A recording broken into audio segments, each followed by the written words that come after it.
Welcome to the talk show Life Stories with Marc Hoberman. The goal of this show is to provide a learning experience to people of all ages, with guests from various fields in academics, a wide range of industries, and insight into the many forms of art, athletics, and entertainment. We hope you enjoy the show. Actor and singer Leo Vargas is today's guest. Leo will talk about his experiences in television and film, as well as his philosophy on moving forward with positivity instead of always focusing on the past. Actor, voiceover artist, and more. Leo Vargas, welcome to Life Stories with Marc Hoberman. Hey, thank you for having me, Mark. It's a pleasure. Oh, thank you for being here. Leo, what's the first thing you wanted to be before you took the leap of faith and went into the entertainment industry? Wow. You know, it's interesting. I just talked to some good friends about how we often say we want to be a doctor or a fireman. Since I can remember, truly, I feel since I can remember, I've always wanted to be a singer.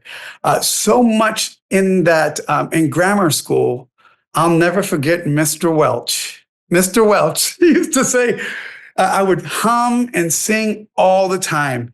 And one day he just says, would you just shut the hell up? You're never going to make the top 40. And I'm like, oh, Mr. Welch, if you could see me now. All right. Oh, my God. So, you know, I think that answer, it's a good question. That's a good question. That answer, I'm unsure if I thought about any other thing besides singing, because that's what really just spoke upon my heart first and foremost, Mark, to be honest. And singing introduced me to acting through musical theater, and then acting took off and took over.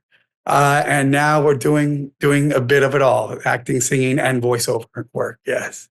Well, that's incredible, because to me, you just hit the golden buzzer, so to speak, because like you know, what did you want to do? So you wanted to be a singer. So I wanted to be a lawyer or a doctor. And I said, but if I win the lottery or inherit a lot of money, this is a kid in my head, I would love to be a teacher, but it didn't pay a lot. So as long as I I became a teacher. I was supposed to encourage. I wouldn't tell anybody they wouldn't make the top 40. Now, I would tell the other teachers in the teacher's lounge that he won't make the top 40, but I would never say that to the kid. You have to really, help them. So I think it's wonderful that you did realize your dreams, but you hit the nerve of what I love, and that's youth, and that's education. I'm always an educator first and a business person second. So let's talk about why you decided to give back to youth, who are the youth you give back to, and I just don't want to hear what they get from you, because I know this is going to be a much deeper answer. I want to know what you get from them. I know it's a loaded question, so let's unpack that one at a time. Oh, it's why. Just my kind of question, Mark, and I'll tell you why. I was one of those youth. I believe in the power of the arts. It truly did save my life, with the divine bestowing, Mother, Father, Universal, God, guiding me through all the places, good, bad, and the crazy. I come from a very, very, very adverse upbringing. Every type of abuse you can think of, we endured as very young children. No childhood whatsoever. So it was very important to me to, as long as I'm working, and the life, know this, and I hope some of your guests have shared this as creatives and artists. The life of a creative and artist is truly servitude. It is service. As an actor, as a singer, we have to continue to not only believe stories, we have to write stories that heal. We have to believe in the healing. And that's the only way it'll have an effect. That's a life of service, which falls right in line with being a teacher. So having the awesome opportunity to be a teacher as long as I've been performing, and that's the truth. As long as I've been performing, I've been teaching over 2 decades. And I go into probation camps. One of my best, most beautiful stories is the formerly known Camp David Gonzalez All Boys Probation Camp in Calabasas.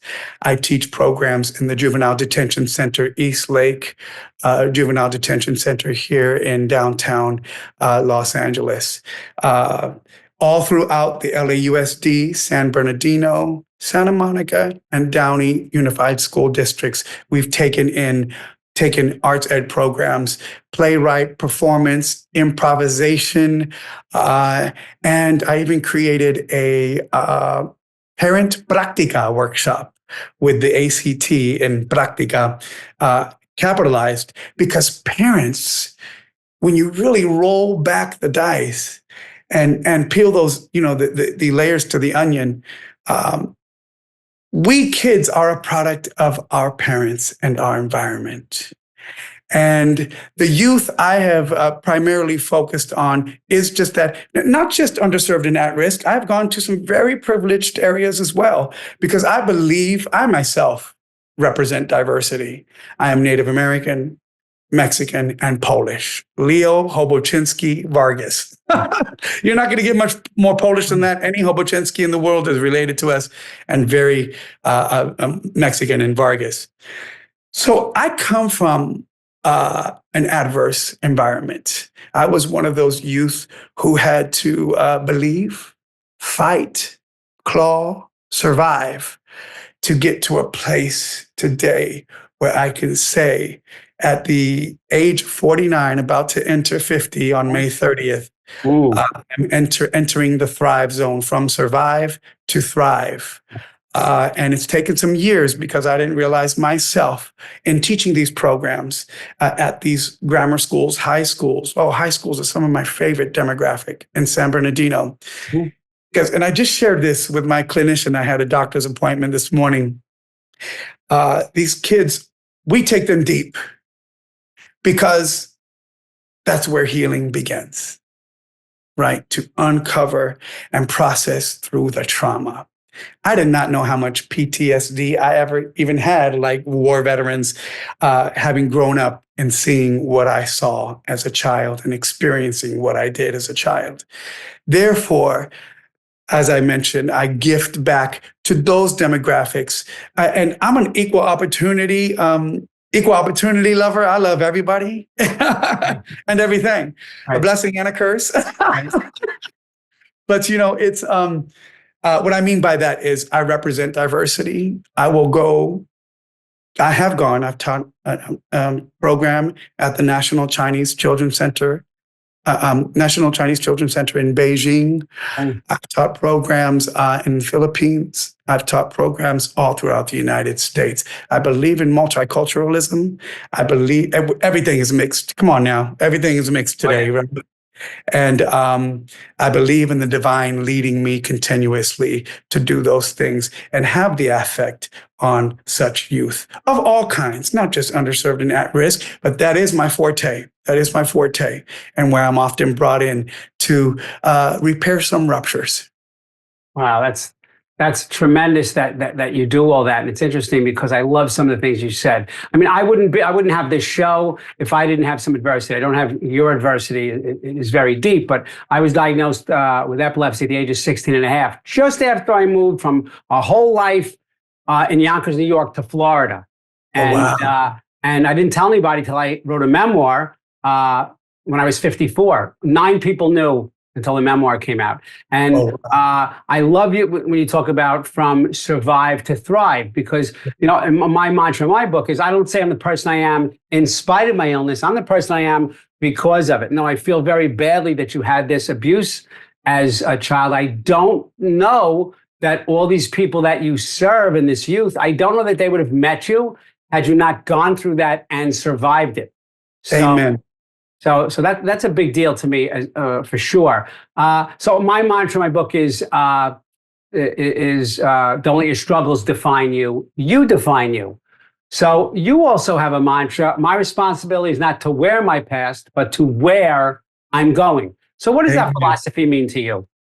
That means, I will quote just what I texted all my tias and primas in San Diego today. They said, Happy New Year. And I said, cheers to soar in 24. Mm. And I've yet to see any species look back while in flight, soaring. Mm-hmm. And that's precisely what I mean. Too many of us that have been damaged, come from a lot of hurt, are afraid. It takes bravery and boldness to get to the beauty of all those mistakes. And I know that could be deep. And I know it's tough to find gratitude in the hardest of times. It can be done. Mm. So wearing my past means I don't look like Marc. When I go back home every time, I look different than everybody, most of my family, definitely from my high school. For sure. And so I wear the cloak of enlightenment. I choose to dress up in that and not wear all the struggles and heaviness of all that I've been through, and instead take off. And when I did a monologue with that mantra, my responsibility is not to wear my past, but to where I'm going. Mm. Means Denzel did a speech about it, didn't he? Fall forward. Yep. When we fall forward. I believe in, I like to redefine a mistake into what is called an ophi. And I learned that years ago from this trainer. And I've been so blessed. I'm the first to graduate from high school in my family. Mm. And the first to graduate from a university like UC Santa Barbara. My niece has become the second. She graduated in construction engineering at San Diego State. She is a BAB. You know what a BAB is? A boss ass. She is a BAB. Yeah. And she's doing things. She's beautiful. She's got every mix in her, Native American, Polish, Mexican, African American. She just looks like what America's going to look like in 2075. And so very proud of her and all of my siblings for breaking generational curses. But that's exactly what I mean. Breaking those curses, breaking those chains. And it ain't easy. Don't you ever think that you're looking at somebody who's been easy for, because it has not. And the work, I will forever stay a student of life. And the work is never done. Great philosophy, and also so true. But you spoke about your singing, but when you are singing, that's all Leo. But when you're acting and you're taking on the role of another person, that's a different kind of performance. So what do you thrive on? What are some of the problems with taking on the role of another person? Sometimes it's through the lens of the writer, sometimes it's through the lens of the director, but then Leo has to bring something to that role. You've had many different roles. You better believe it. And I believe with fervor that it takes a village. And the writer is an integral part of that village. The writer has created the foundation of the character. The director is there to see the vision of the writer and the entirety of the piece. And we actors are often called to come in, if not always, and we are hired into a role because the village believes that what we will bring to that role, something that lives inside of us, will awaken that character. And we lend ourselves to the entirety of that character. I love the research that goes into it. I love learning. I'm a nut on oral tradition. Mm-hmm. I was just sitting with Mama Mary Horn that I was with at UCLA for some years when I worked there for some time. And she was telling us stories about her mother having lunch with Rosa Parks and going to demonstrations with Mr. Parks. That oral tradition is incomparable, priceless. Right. No amount of money can be put on that.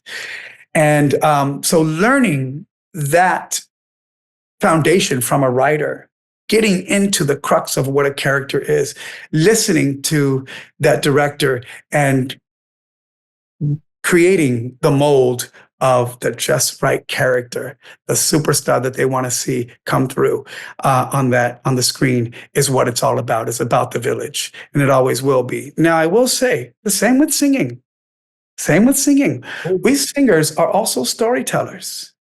We got to believe in a story. And you've heard Whitney Houston, my favorite of all time. There's times when we don't want to sing the song that's written for us.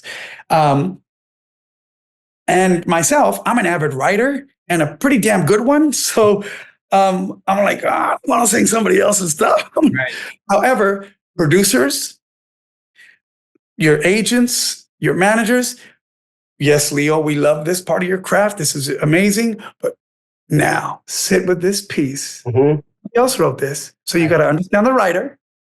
And the producer is essentially the director.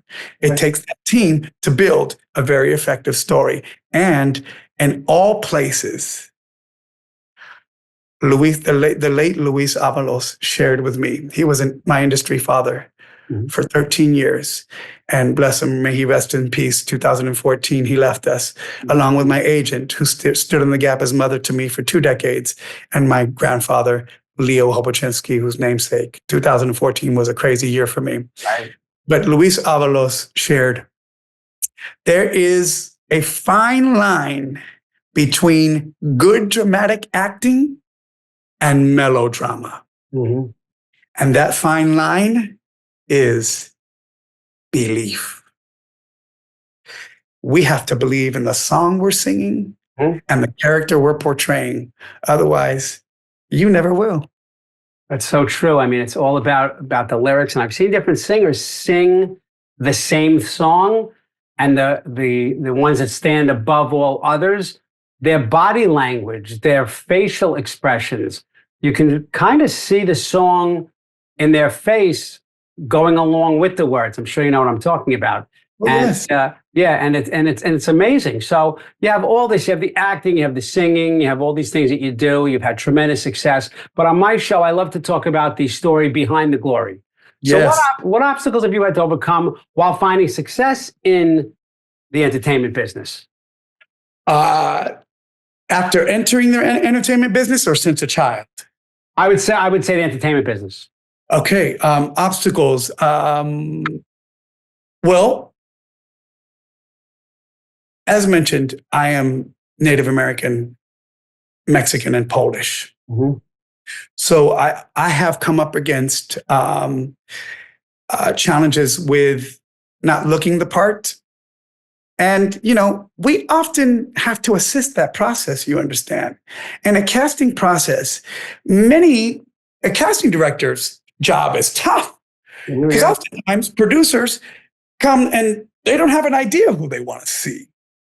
So we got to help, we got to assist that process. And now I have seen a variety of roles that I've auditioned for go to other actors who don't look like me. Or who look different from me, rather, because I'm less of a fan of negative language, no's, don'ts, uns, but who look different from me.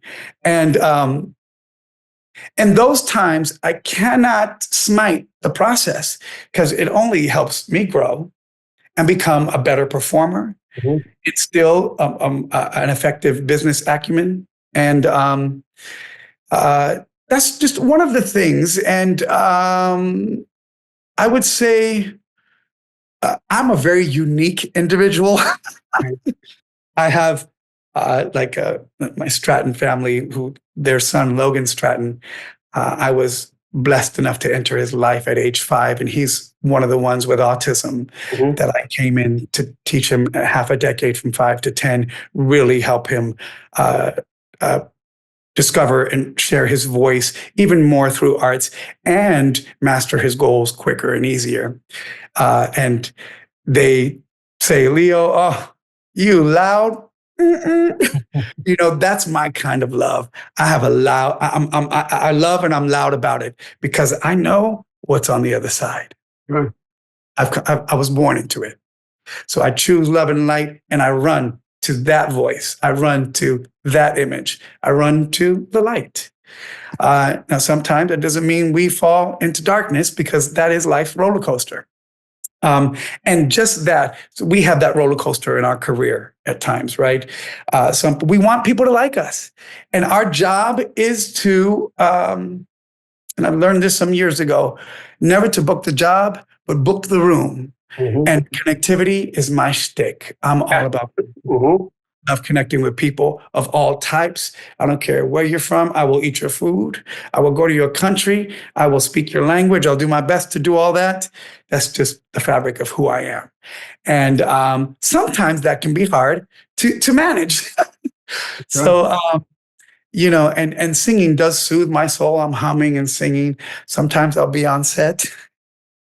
And my fellow actors, bless their hearts, they're like, Leo, we love you. Yep. So I'll just hum right here and right here. I totally respect the process. I've been on when I did the independent film. I'll never forget. We have to go to certain places, just like Charlize Theron did in Monster. We got to go to some dark places to play the characters that we're blessed to given that opportunity to play. And it takes a process to get in there, and it takes a process to get out. And to disrupt that process can be very touchy. Actors, my former vocal coach, she's like, nope, singers, we're the most neurotic. She may be right about that. Actors and singers, the performing arts, oftentimes we wear our emotions on our sleeves. We're open books. We honor enlightenment and what is presence. So, a lot comes with that. And you can tell when a performer is rested in their craft by the peace they portray in all of it. Well, you have such a positive outlook in what can sometimes be a negative industry, unfortunately. So Yes, on that line, because of your outlook and because of your strength in giving back and working with teens, what advice would you give to a teenager who wanted to get into the entertainment business as their career?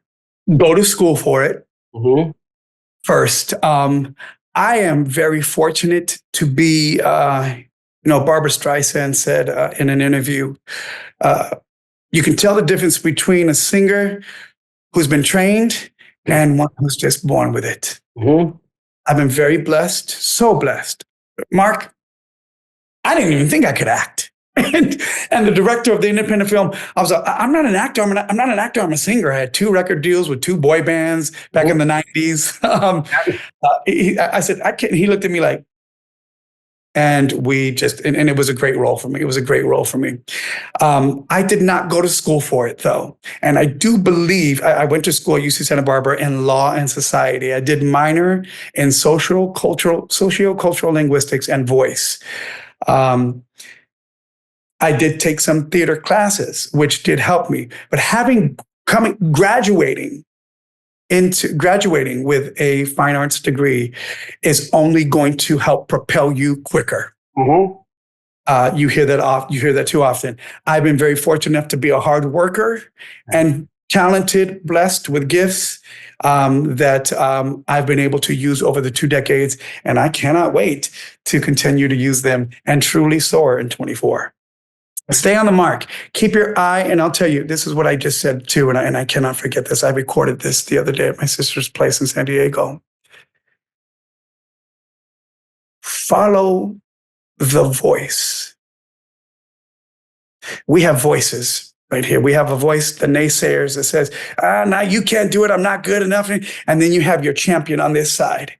And I like to think of the divine, Mother, Father, Universal God, energy, whatever you'd like to call it. I even wrote a song called Everybody's God, and the words say, whether you choose Buddha, Allah, Jehovah, Jireh, Jesus, Yeshua, all arrows point to God, the one universal love. Focus on love and the light of the voice that lives in the light. I don't care what any other voice in that surrounding space around that light says. Follow that voice. And the voice will lead you to the place we want to be. There may be a lot of surrender in there because our flesh, our ego likes to get in there and say, no, me. Got to get out of me, get to we, and we'll find our success. I love that. Such great positivity and such great advice. Let me first just say to the viewers, don't forget to watch us on E360 TV, available on Wednesday nights at 9 p.m. EST, available on Roku, Apple TV, Amazon Fire. Remember to follow us on social media. Life Stories with Marc Hoberman is on Facebook, Twitter, Instagram, TikTok, and of course our YouTube channel. So remember to subscribe. Leo Vargas, not just thank you enough for being here, but for being so open and honest and sharing such personal stories and giving us such great philosophy and advice. Just thank you for being you. Thank you, Mark, as well. I appreciate it. You're doing an amazing thing. And when I heard life stories from Bev and the story behind the glory, I said, oh, you got me hooked already. Absolutely. Shout out to Beverly Pomerantz. Great stuff. So, love you, Bev. Thank you so much. I want you to soar in 2024. I'm sure there's great things ahead. Amen. Thank you kindly, sir. Thank you for watching Life Stories with Marc Hoberman. To contact Marc, email him at info@lifestorieswithmarchoberman.com or visit him on social media through Facebook, Twitter, Instagram, TikTok, and LinkedIn. Thank you for watching Life Stories with Marc Hoberman.